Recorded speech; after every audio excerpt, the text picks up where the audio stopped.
And it also has some verses, some of the Russian immigrants put there, like this.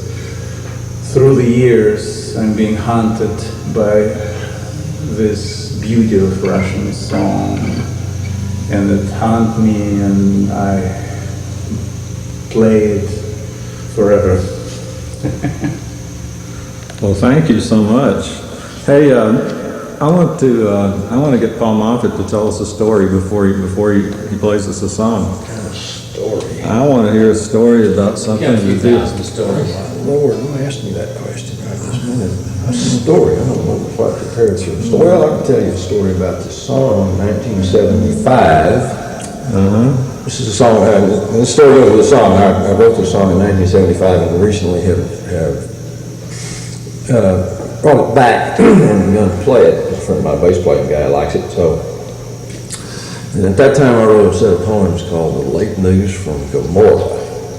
And they were kind of written up like a TV show. And there was hypertext before there was hypertext. I recently put it all into a website. And it took a long time. There were 30 poems that related to each. There was one main poem, and each line from that poem was the first title and the first line of another poem. So there were a total of 34 poems in this whole thing. Whoa. And you know, poetry, 1975 poetry, young man writing poetry.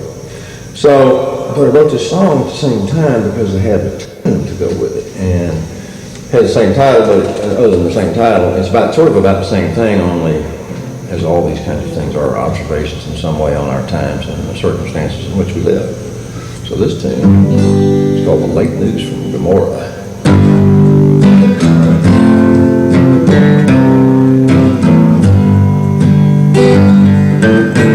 Generally, I'm sick of the wars have all been won, except for this last one that we've started. General, the army says that the next one is all done. Everything's gonna return to normal. The late news from Gomorrah says we'd better leave. The situation's gotten worse just since yesterday. The late news from Gomorrah says go if you believe. Won't you take it down and pass it around and wonder what does it mean? Babylon has fallen, all I heard someone say. Her hanging gardens are all torn and tattered. Babylon, mighty, oh, that's so hard to believe. That mighty Satan be shattered.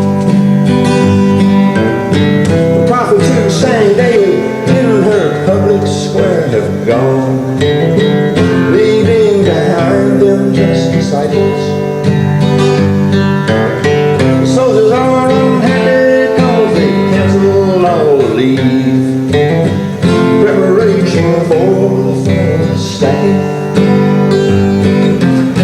The late news from Gomorrah says we'd better leave. The situation's gotten worse just since yesterday.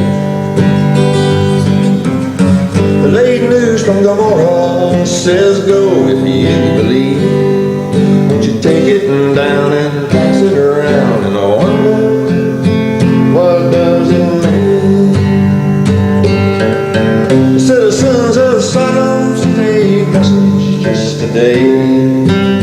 They say that life is only for the pleasure, and of the sick at heart they would not offer up a clue. They say they just ain't had no time to measure.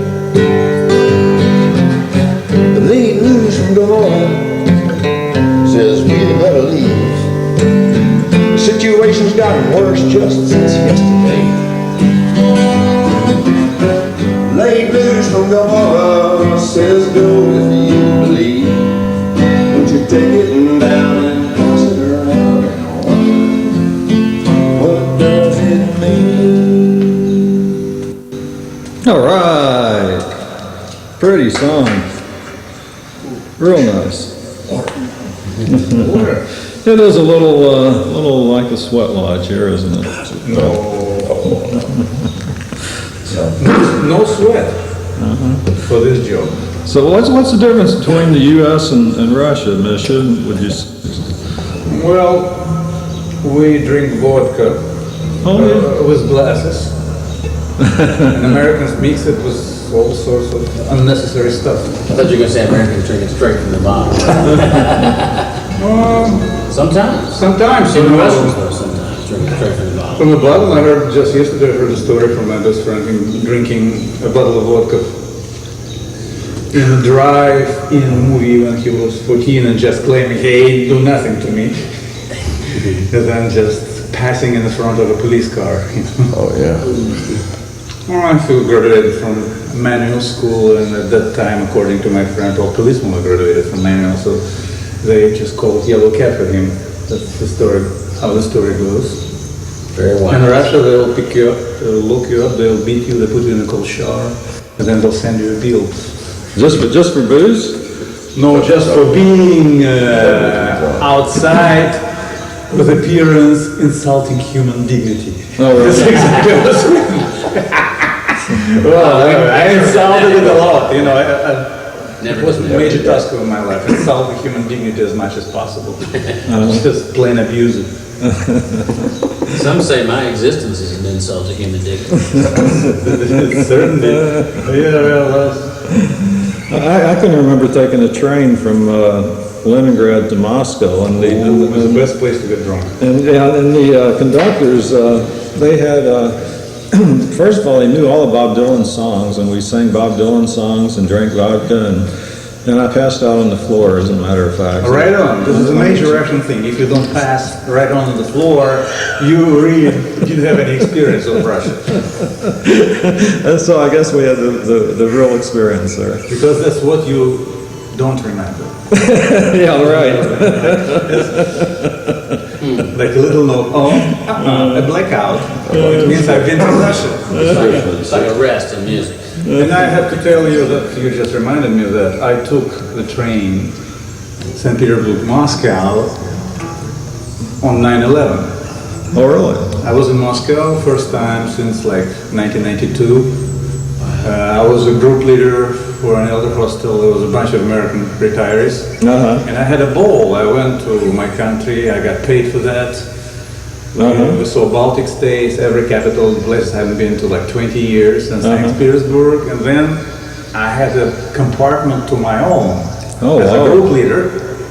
There was a few extra bags from my fault, but you know, every 5 minutes I was knocked on the door and somebody offered me, you know, to buy vodka and some sandwiches. So of course I bought all of that, and I had a real good time passing in and out.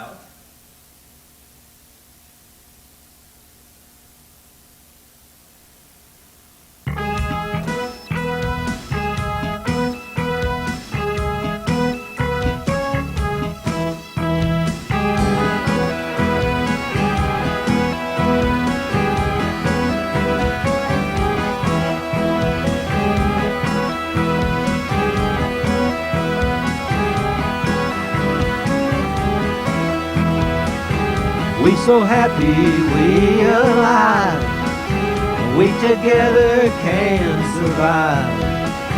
Stop the bullshit, stop the lies, and now's the time to legalize. Tell me brother, tell me true, what the hell we gonna do?